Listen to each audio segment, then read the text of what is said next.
Good morning, everyone. I'm Karen, DVT's Communications Manager. I see we've just got Joylynn back, so I'm going to hand over to Damien to welcome you. Hi, Joylynn, you're back. Technical issues. All right, thanks, Damien. Go for it. Correct. Perfect. Well, thank you to all of you who have joined us, and yeah, very exciting presentation today. We've got a great guest speaker from Microsoft. So I'd like to introduce you to Joylynn Kirui. She is a senior cloud security advocate at Microsoft, and she focuses on DevSecOps on GitHub and Azure, which includes application security.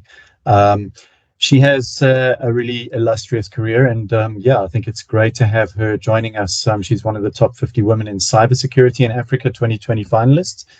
She's Woman Hacker of the Year in Africa in the 2020 finalists, and she's Young's CISO Vanguard 2022, among other accolades. So when it comes to talking about security, I think Joylynn is very well positioned to give us some really great insights on security all the way from the IDE up to deployment into Azure. So I'm going to leave the introductions there because I think we're quite keen to get going with the presentation. So please do use the Q&A section for asking any questions. You can also drop comments into the chat.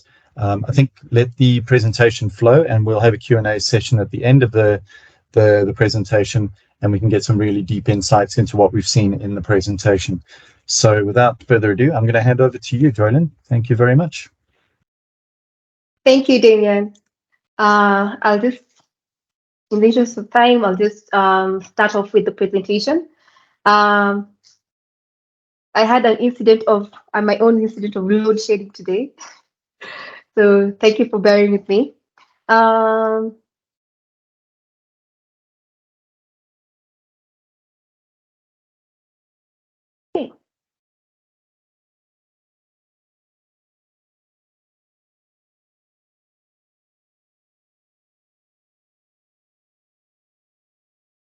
Hey.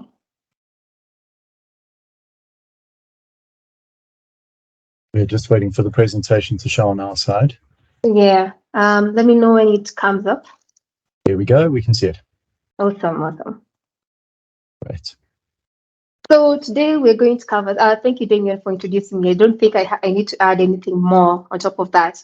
But today we're going to talk about shift happens, because when security vulnerability is actually exploited, especially when you're already in production, for lack of a better word, actually shift actually happens.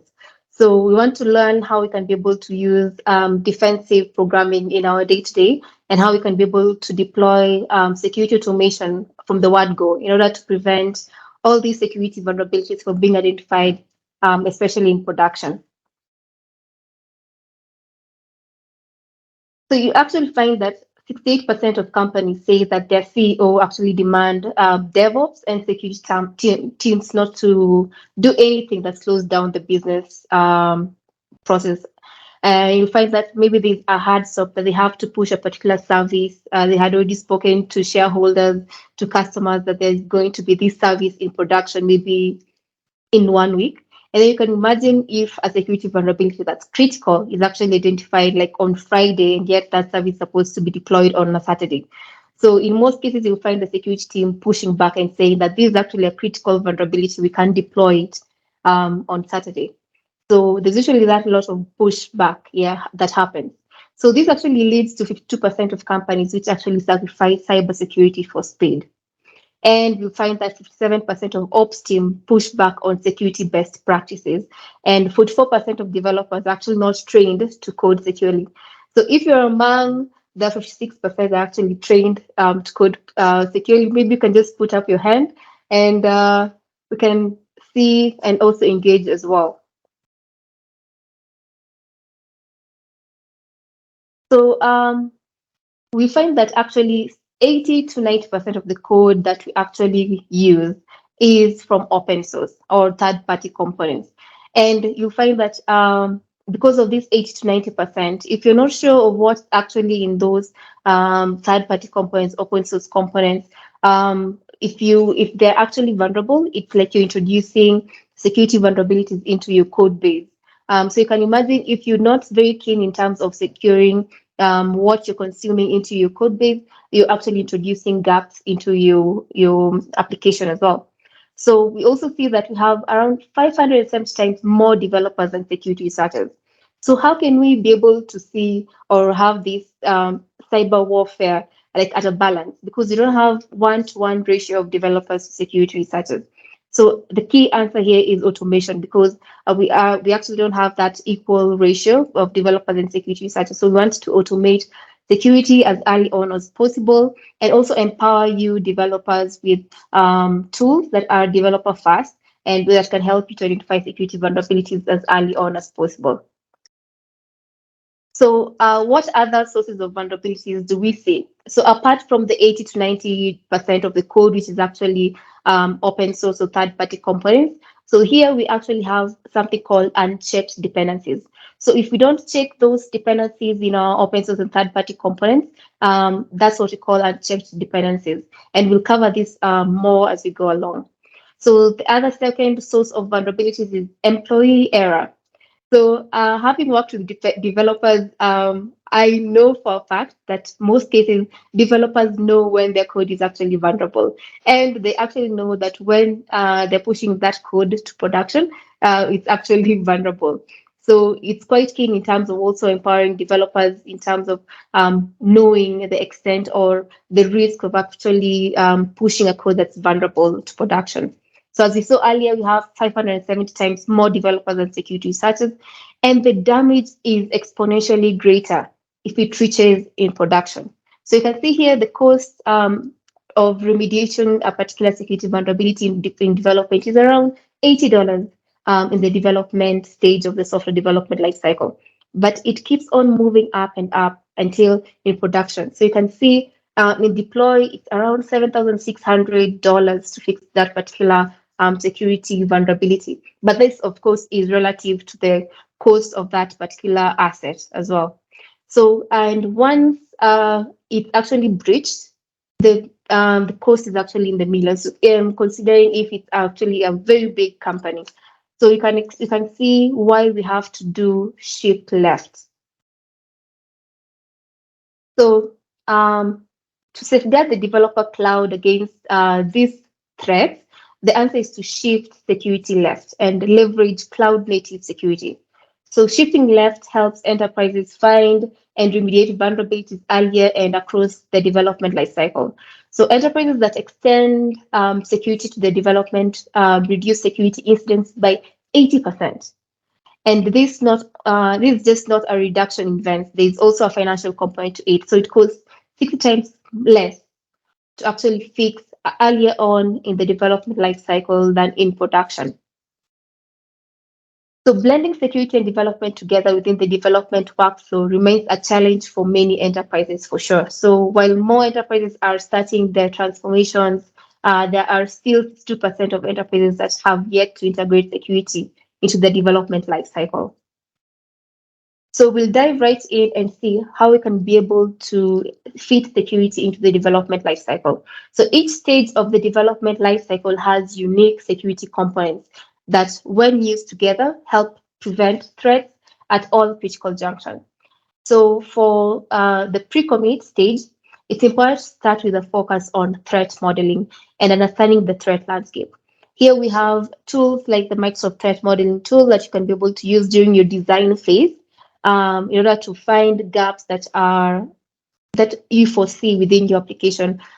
You draw out a threat model and you see that, okay, so I have this API that will be public facing. So what's the extent or what will be the threat if I don't secure this particular API that's actually public facing? Or what other threat vectors can be used by a hacker to compromise your application or your system?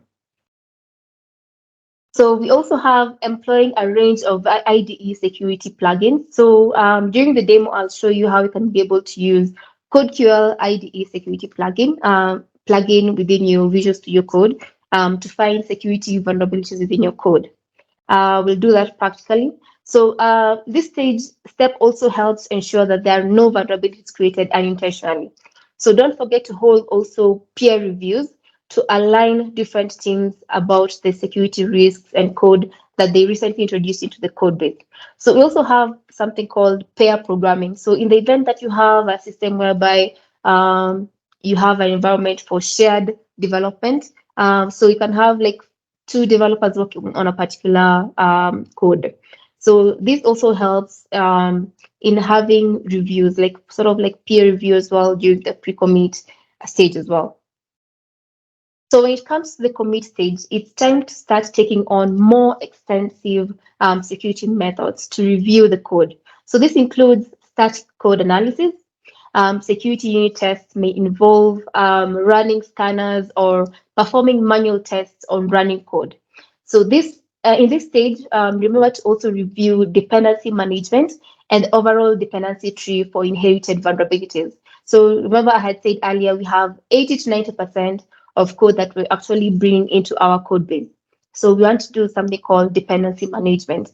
So after this is complete, you can check for credentials that may have been inadvertently introduced into your code base. So this is also what we call credential scanning, but also known as secret scanning or socket scanning as well. So in the next stage of the software development lifecycle is the deploy stage.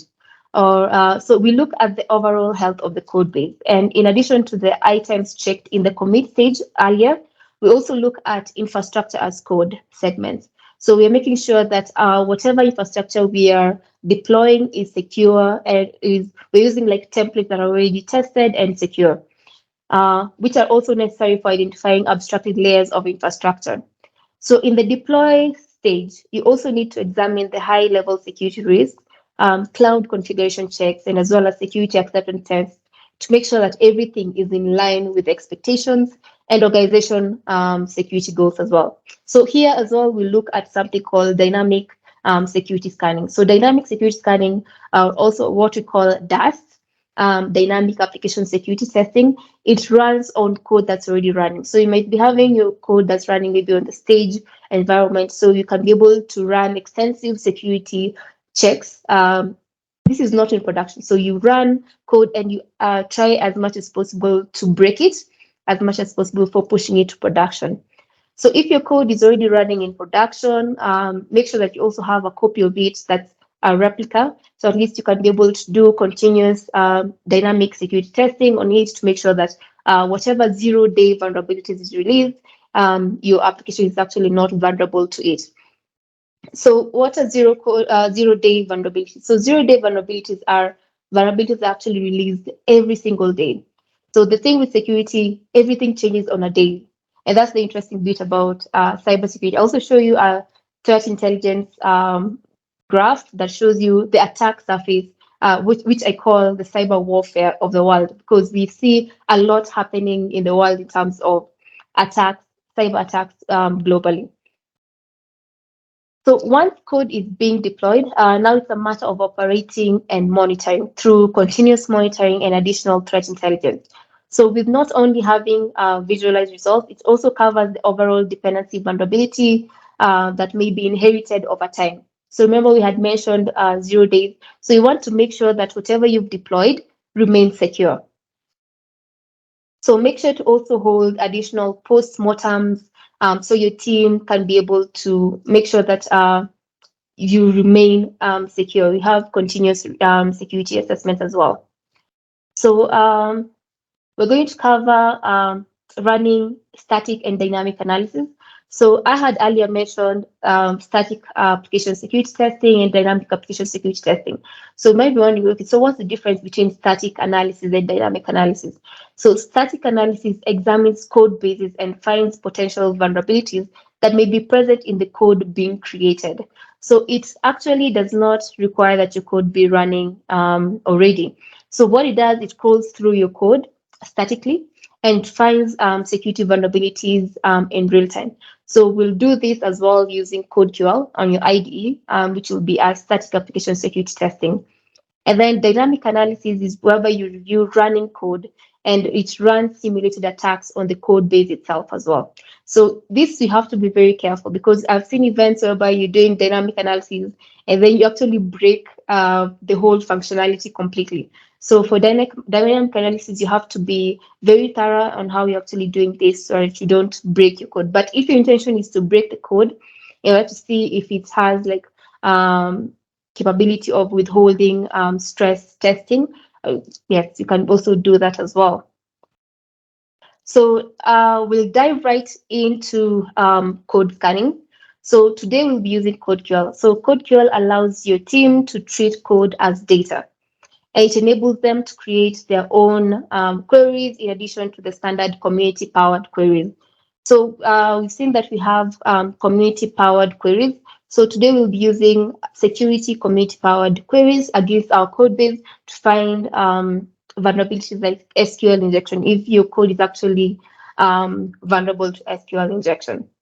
So you can also customize the queries to account for policies, security requirements, and threat topologies of your specific code base. So CodeQL queries are open source, and they are powered by a strong community, including the security coalition of organizations such as Google, Microsoft, Uber, and Tencent as well. So optionally, customers can also choose to share new queries with the communities and also wipe out new variants from all code bases as well. So you might be coding and then you also identify that you have a particular flaw within your code. So you can also create your own query and then you run it against your code base to identify if there's any other line of code that's vulnerable. So what we'll do, we'll dive right into the demo, how you can be able to use CodeQL.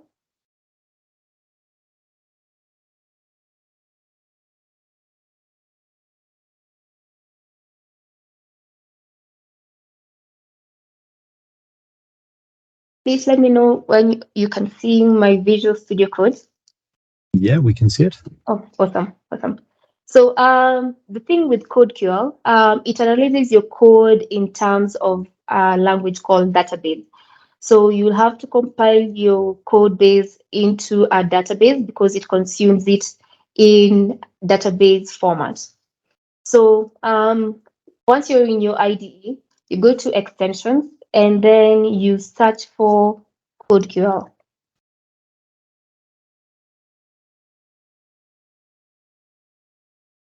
So I already have it installed in the interest of time. So go in, search for CodeQL and install it. So once you have it installed, it will appear on the left pane. Here you'll see CodeQL. So you can go to it. So here we want to add our code base in terms of database. So there are several ways you can do this. So you can be able to choose your database from archive. Maybe you have it already stored. You can be able to have it choose your database from already an existing folder. You can also download your database if you have it stored somewhere. And also you can be able to download your database from GitHub. So in this case, I will be downloading it from GitHub. So what I'm using today is a vulnerable Java application called Workbook. So all you have to do, if you want to import it from GitHub, is to put the link of your code base of your repo here and just press enter. So what it will do, it will say it's adding the database from GitHub. It will take a very short time and then it will appear here. So I already had it running. So once you have it installed, what you do is to right click and say add database source to workspace. So it will, since I have several databases here, I want it to use this particular database source. And then I set the current database. So, so this is what it will use going forward. So we already have an existing, remember we mentioned that we have security community queries. So we have a repo by GitHub called CodeQL, which you can import.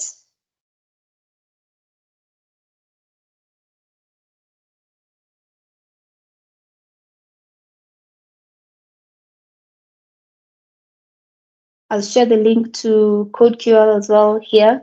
So all you have to do is just to import or clone that particular GitHub, it's called the repo is called CodeQL.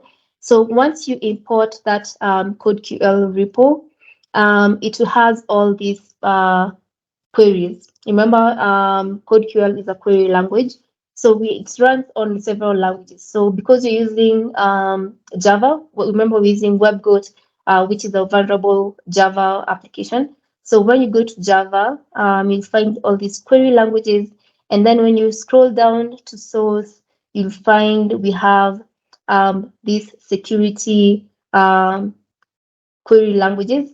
So we have CWA. So in the event, okay, so if you don't understand maybe what CWA is, let me just cover that a bit. So CWA is Common Weakness Enumeration. So Common Weakness Enumeration is a general terminology for a particular security vulnerability. So if you know of something like cross-site scripting, that will be identified by a particular ID like CWE. We have for cross-site scripting, we have CWE 079. So you can see we have this query language which checks for cross-site scripting vulnerability against your code base.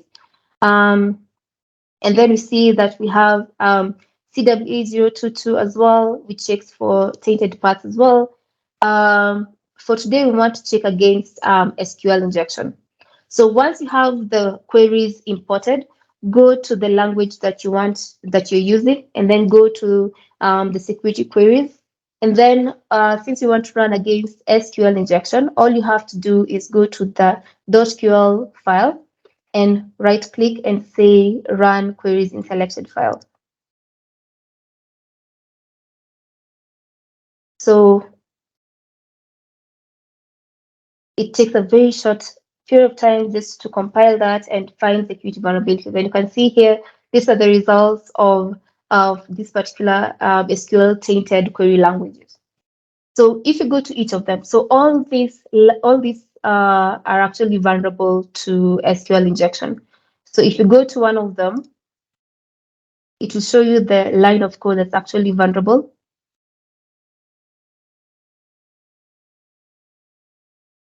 And then you can be able to go in and fix those security vulnerabilities.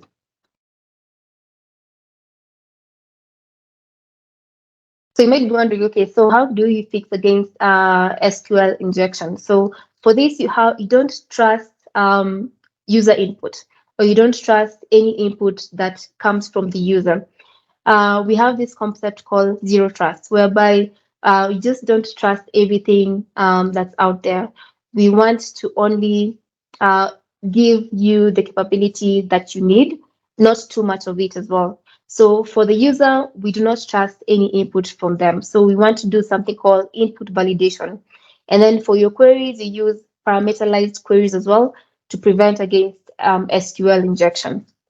So it's as easy as that in terms of going in and finding security vulnerabilities against your code base. So if you want to play around with this, I encourage you, if you're doing this alongside me, go in, install the extension, and then import the queries from GitHub/CodeQL and play around with these particular security queries and see if your code is actually vulnerable. Okay. So we will cover also how you can be able to deploy this as well on GitHub Advanced Security.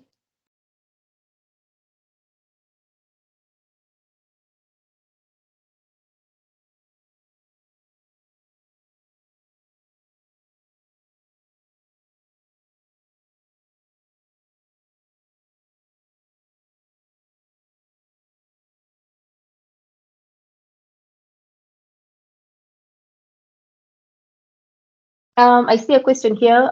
Is CodeQL open source? Yes, it is. So remember to also, if you have any more questions, just pop in the question Q&A section. We will answer at the end of the section. Okay, so I have my repo here. Just the same way, the Workbook, which is vulnerable Java web application. So you have to use the GitHub Advanced Security functionalities to test against your repo. GitHub Advanced Security has 3 components to it. So it does code scanning using CodeQL, and it also scans for credential scanning. So for credential scanning, in the event, it's available for all public repos, and also for private repos for GitHub Enterprise customers.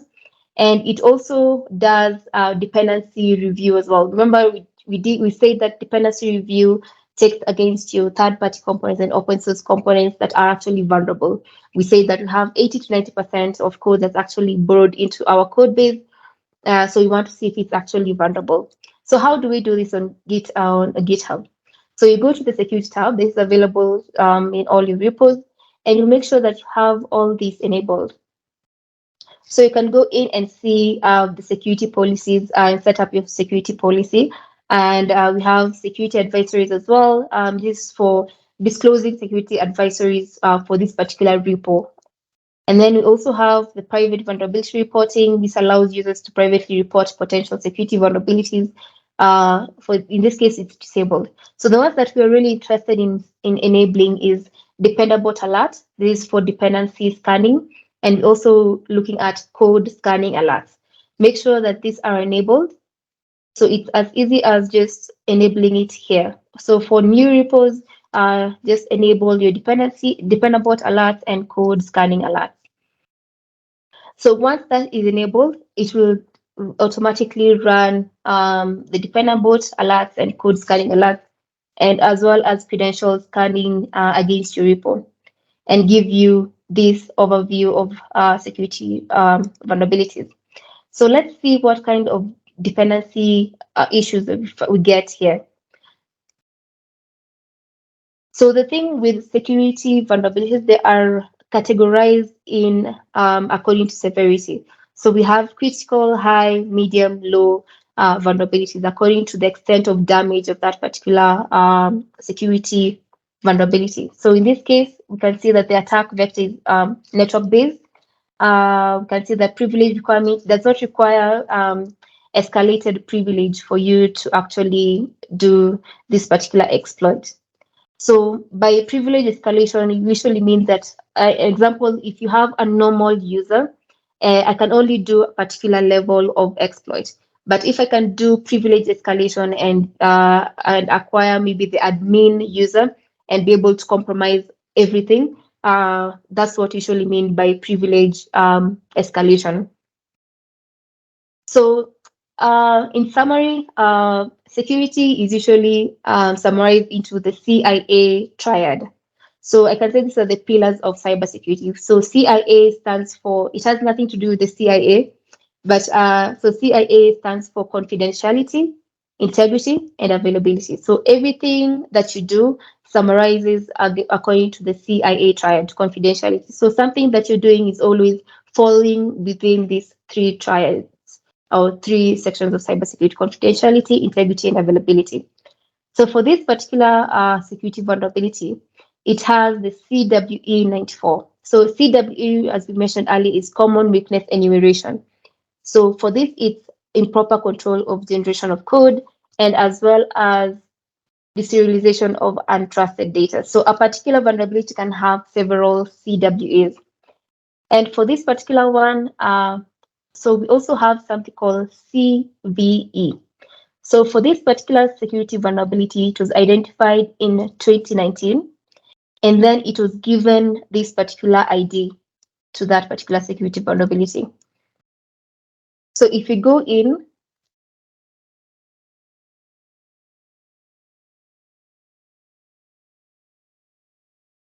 be able to see that this one was it was found on the Extreme API version 1.4.10, so before the 1.4.11. So this means that in order for you to close this particular security vulnerability, you need to update the version of Extreme API to latest 1.4.11 or later.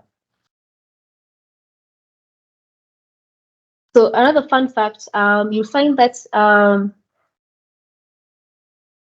if you want to go in and see the CVE for a particular month, so I remember like for November alone, it was actually in the thousands of security vulnerabilities actually released. See. So you can just go in and play around with this and see what other security vulnerabilities there are.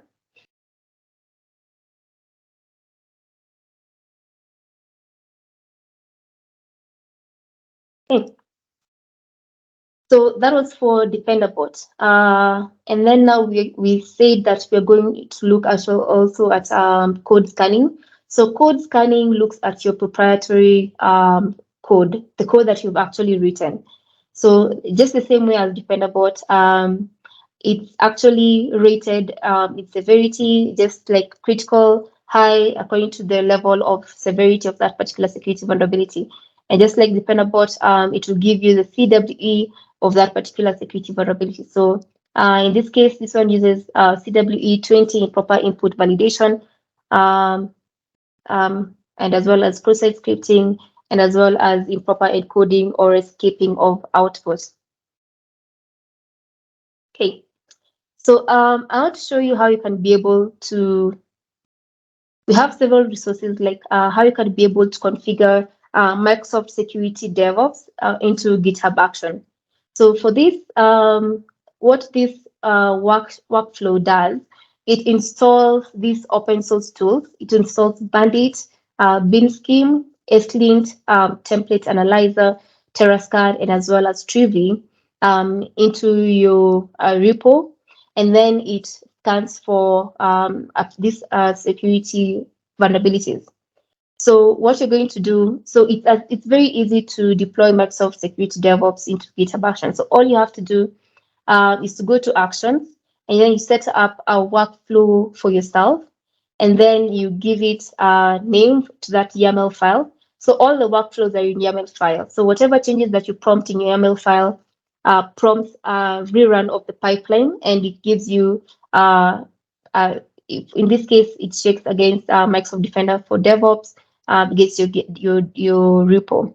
So what you're going to do so it's as easy as copy pasting this sample workflow. So you go to Actions,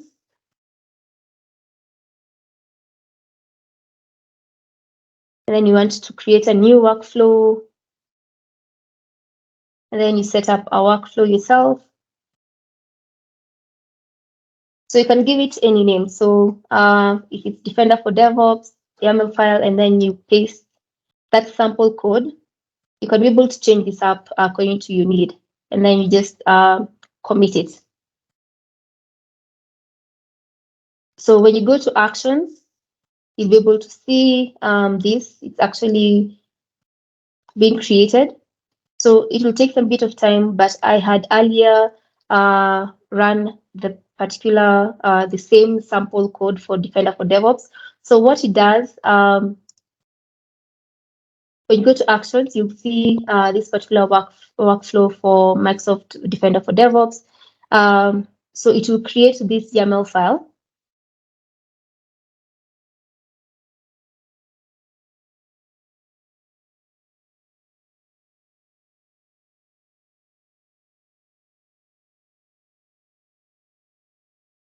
And then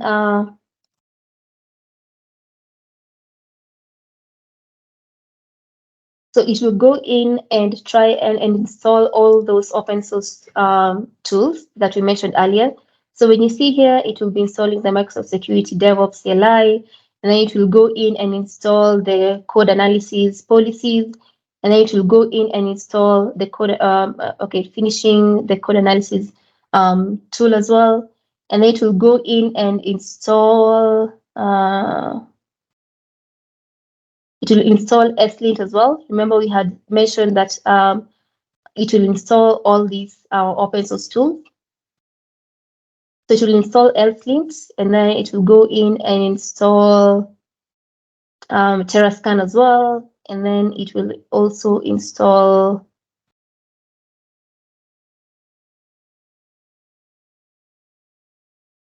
Trivi as well. So it installs and runs those particular tools, and just to check against all those security vulnerabilities. So let me show you sample of how, for this sample, it's noted that we're using that Node.js actions are deprecated, and this is no longer supported. So it gives you some of the security vulnerabilities as well.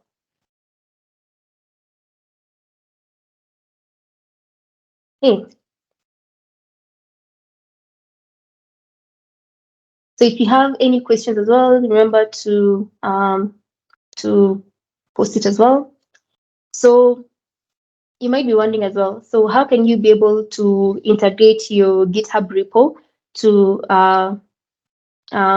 your Microsoft Defender for DevOps? So when you are in your portal, Azure portal,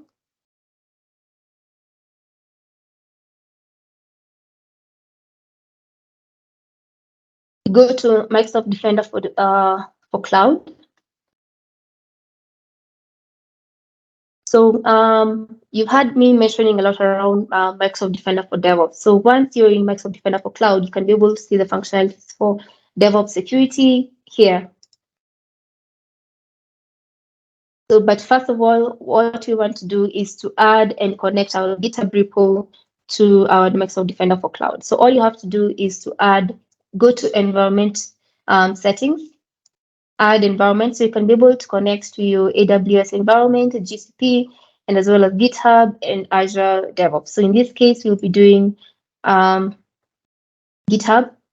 So you just give it a name like GitHub connection,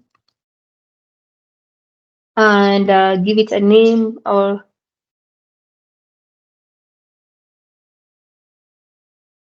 your subscription, and then the resource group as well.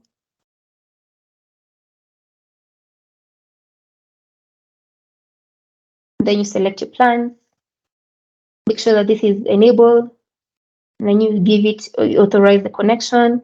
So this is the important bit as well. So you're authorizing Defender for DevOps into your GitHub.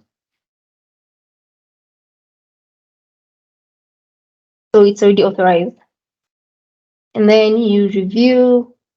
So you can install the Defender for DevOps app on your repositories as well. So it's as easy as just installing it, and then you review and create.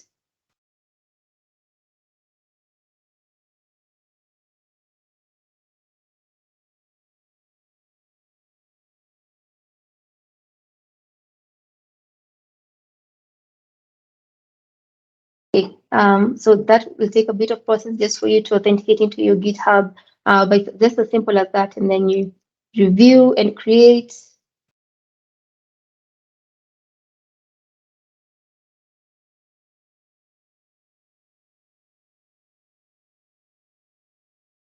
Okay. I had done this earlier, so once you have already authorized and review and create, so it will run through that process, and it will create that particular connection to your GitHub action, to your GitHub.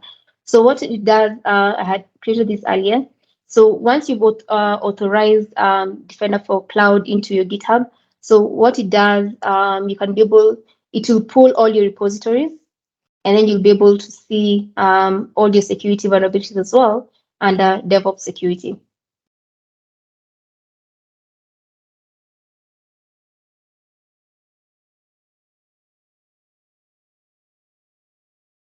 So you can see I have 8 GitHub repositories here. I have one GitHub connector, which I enabled or added through the environment settings. So it will give me a review of code scanning vulnerabilities. So this one is around code scanning. And then it will also do secret scanning against my repo to see if I have any exposed credentials. And it will also do OSS vulnerabilities, so open source security vulnerabilities. And it will give me recommendations as well for the vulnerabilities that it has found. So these are all the repos that I have, and it will give me if they're healthy, and also the severity and the total code scanning vulnerabilities against each of the particular repos. So another thing that I want to touch on is just on workbooks. So we have this DevOps security workbook. So I'll also share this link so at least can be able to go in and play around with them. So workbook is used for data analysis and just to create a good visual report of whatever you want to review. So in this case, we want to see our graphical view of secrets and as well as code and as well as OSS vulnerabilities and as well as infrastructure as code and the security posture and as well as threats and tactics.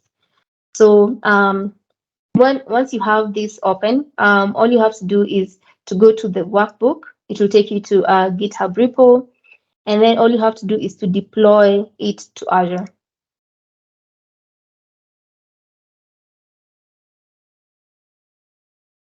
So once you deploy it to Azure, it won't take long. So it's just a matter of deploying that particular workbook. So you have to answer all these. So once you've deployed and reviewed and create, it will appear under your workbook. So once you go to workbook, you'll be able to see this workbook for DevOps security. So when you click on it,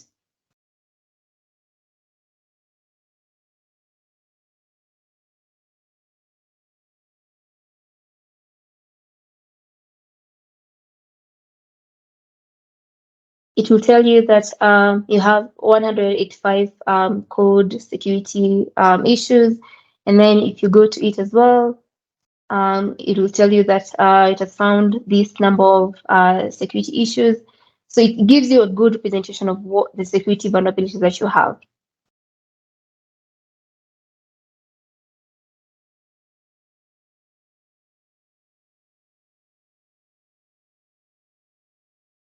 So some bit of call to action. If you go to aka.ms/DevSecOps solution, you'll be able to see an end-to-end solution for your DevSecOps and how you can be able to deploy security automation within your development lifecycle.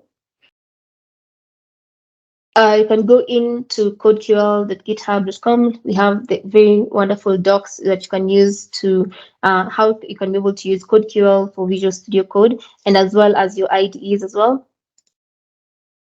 And these are some of the resources that we've just gone through, how you can be able to configure Microsoft Security DevOps into your GitHub Actions and how you can be able to connect your GitHub repositories to Microsoft Defender for Cloud and how you can be able to use DevOps Security Workbook as well.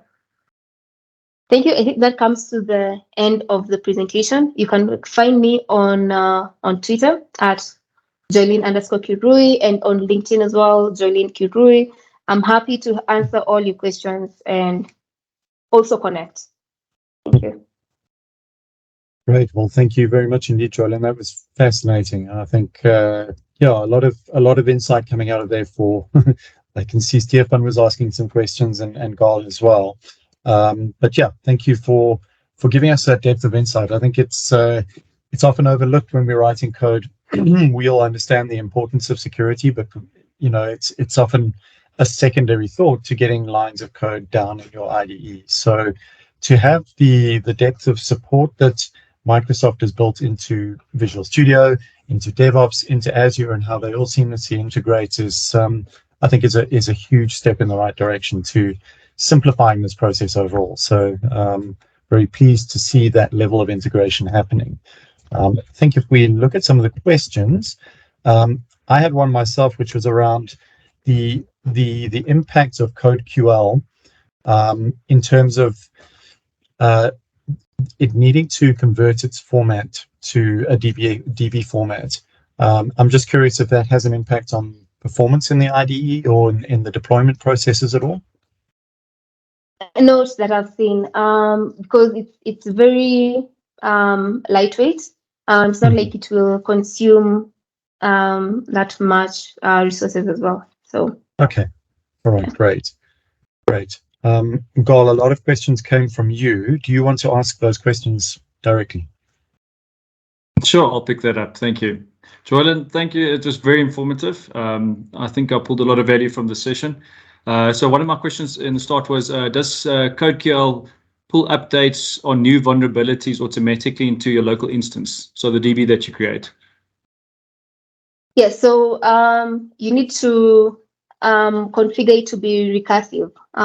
Once you are you have your code base and you already have installed maybe the code queries into your Visual Studio Code, you make sure that you have it in recursive mode so that whenever you have an update of the queries, you have it picked automatically in your IDE.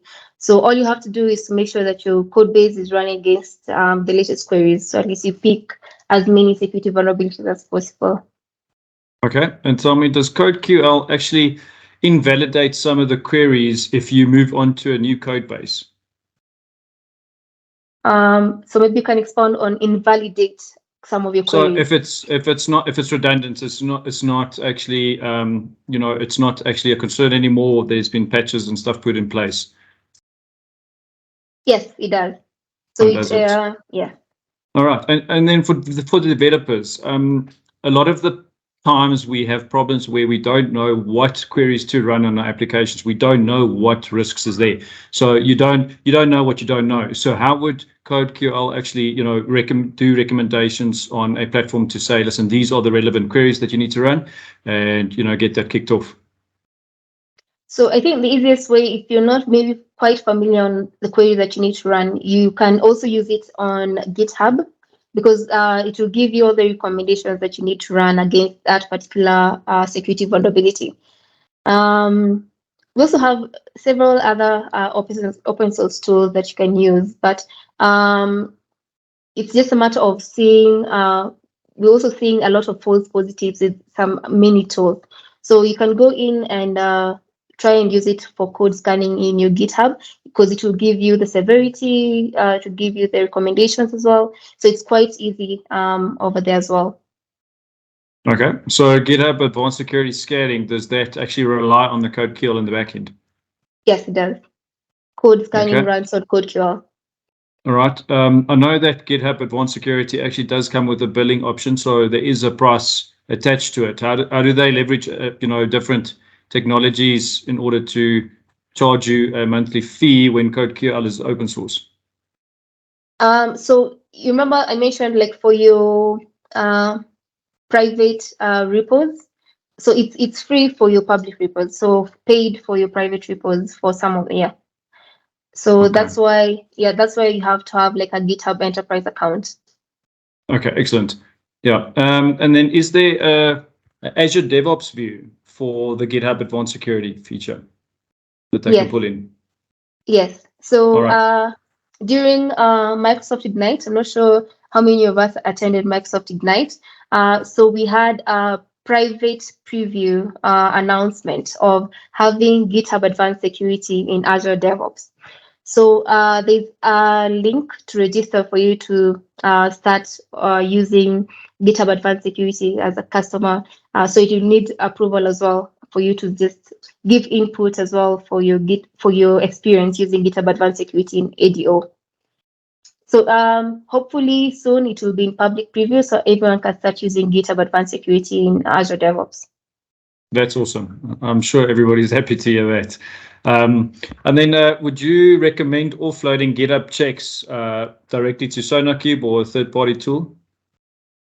So it depends on what you want to achieve.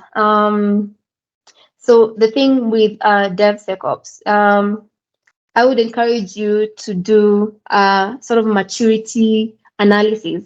So play around with different open source tools and see if it works for you, because you'll see that some of them are actually supporting only limited languages.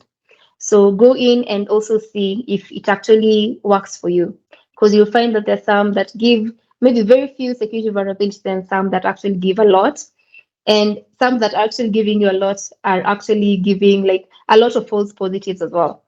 So I would encourage you just to go in and play around with them, see what you can be able to consume and leave some of them. So we have a list of open source tools as well. Let me share the link from OWASP that you can be able to play around with.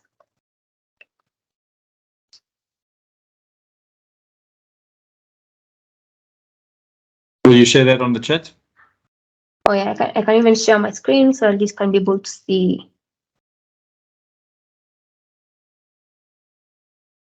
So we have all these source code analysis tools published by OWASP. So depending on the language that you're actually using, you can go in and just play around with them. Because you've seen even like for Microsoft Defender for DevOps, it's actually installing, remember we saw it installing Bandit, but this one is just for Python. So this one does application security against your application, your Python application. So you can go in and just play around with this. So let me share this.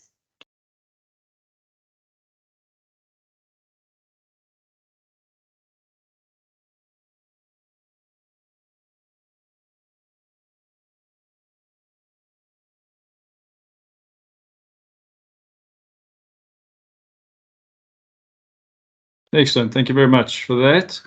And then we also had a question from Stefan. So can you give us an example of how to configure this on an Azure DevOps as well? That was for the MS Defender, if I'm not mistaken.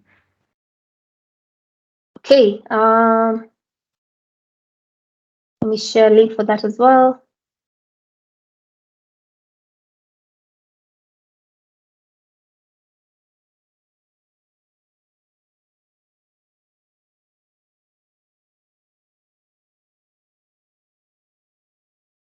So I've shared it as well there. Excellent. Thank you. And then another question from Sotelo. Is there a plugin for JetBrains Rider?